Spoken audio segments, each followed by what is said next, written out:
Ny Premier ministre Jean Ravelonarivo nilaza fa adiso ny nambaran'ny ministra teo aloha fa tsy ara-dalàna na illégal ireto au bois de rose ireto. Vao maika tsy resy lahatra ny procureur général tany Singapour satria ministra roa avy amina gouvernement malagasy no samy nandeha tany saingy samy manana ny filazany ary mifanohitra.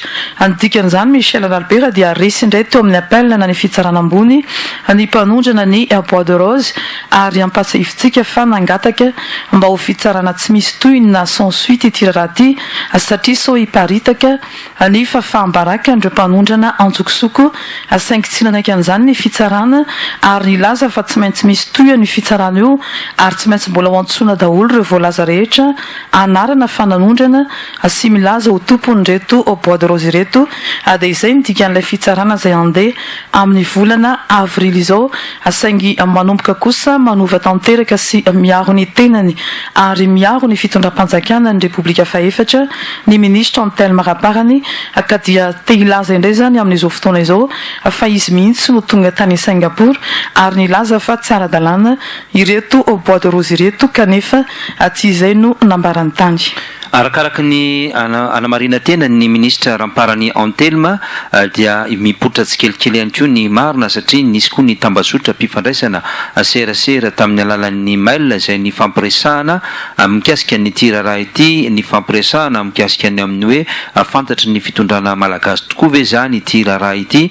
dia namaly tokoa ny orinasa fa eny mahafantatra izany tokoa ny fitondram-panjakana malagasy ary noamariny ny ministra Ramparany Antelme moa zany fa dia izy tokoa niaraka tamin'ireo délégation ny raha ny fanjakana malagasy no tonga tany antoerana hiaro ny tombontsoa malagasy izay moa zany no fomba iresahany azy fa raha miresaka moa isika ny amin'ny hoe hiaro ny tombontsoa malagasy ka nahoana moa no afaka zany ilay orinasa roa izay voalaza fa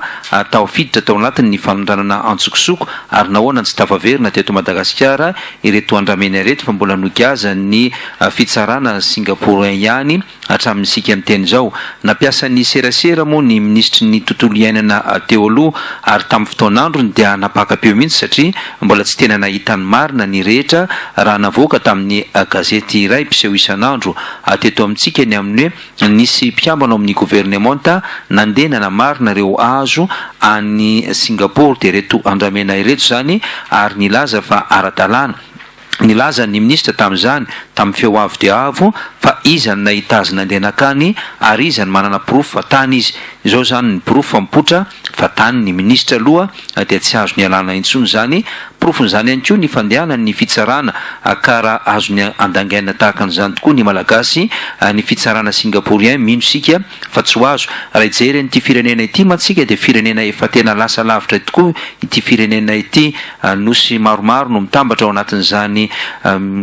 firenena Singapour izany ary dia azo lazaina fa mihoatra lavitra eo amin'ny fandrosoana ara-toetsaina ara-toekarena ity firenena ity ka tsy emotra intsony amin'ny fomba fandaingana tahaka an'izay atao amin'ny malagasy ny malagasy tokoa no azo varotana ve ampitsanganana tahaka an'izany satria tsy mahalala ny marina rehetra nafenina hatramin'izay fa rehefa mipotra tahaka an'izao